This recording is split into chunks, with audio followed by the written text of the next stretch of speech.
at the goal that he was scoring. Maybe Denis Suarez could have scored those goals, but Claude Makelele and N'Golo Kanté were very defensive. They scored goals.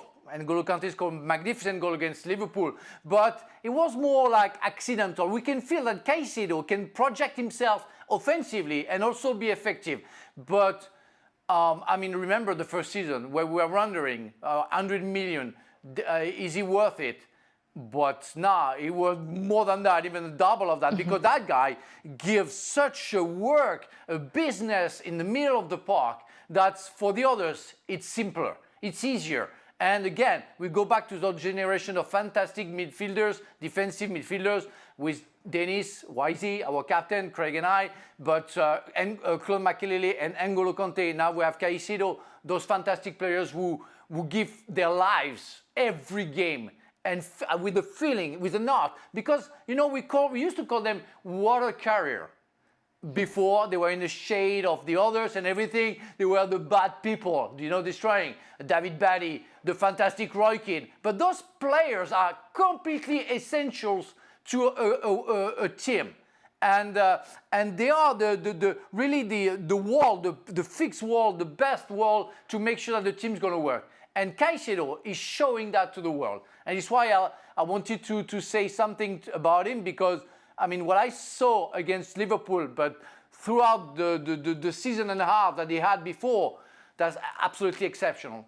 I think Frank, I might be right in saying Frank just called Roy Keane a water carrier. I was thinking that. I thought it was a bit harsh. To be fair to Roy, I think there was a few more facets to his game than that. But I know what you mean. He was a guy that did a bit of everything. Caicedo, don't forget he struggled when he first came in. But it was a difficult side to come into because it was, there was a lot of changes at Chelsea, a lot of young players, and it was a transfer merry-go-round. It was a squad merry-go-round. But I think for those that saw him at Brighton, knew he was a very, very good player. Liverpool tried to sign him and Lavia. Lavia's had more sort of injury issues. But Caicedo just looks, he is a little every now and again he'll do some rash things in terms of making challenges that he's never going to win. But in terms of his all-round game, nicking balls away, tracking runners, getting across and reading the game, he really, and forget his goal. His goal was brilliant, but he's not going to do that every week. His general reading of the game is just getting better and better and better. Yeah, but as Craig pointed out, it took Caicedo even some time to settle in at Chelsea. Throwing it back to Liverpool now, do you think that it's just going to take a bit more time for Florian Wirtz to settle in there? Should we have patience, or are there some real concerns about where he can fit in?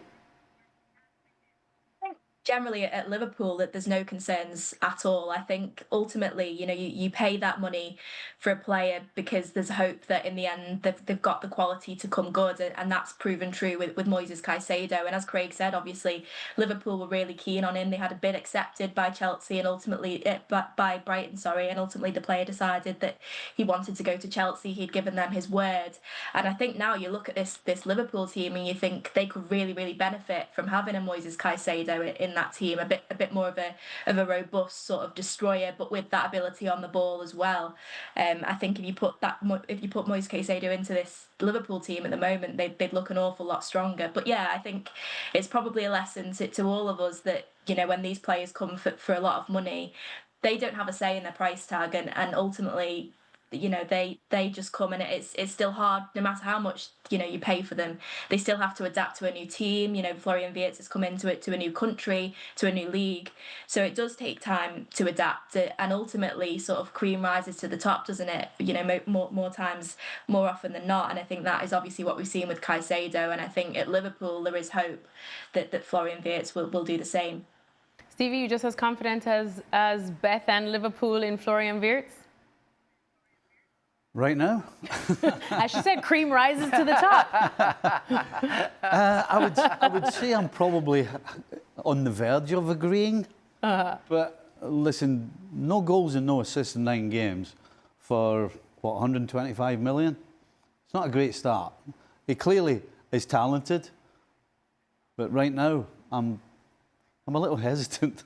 I think timing for him is an issue. Obviously, he can't, If this same player had walked into this Liverpool team last summer, we'd probably have seen a different player, because Beth talked about the midfielders.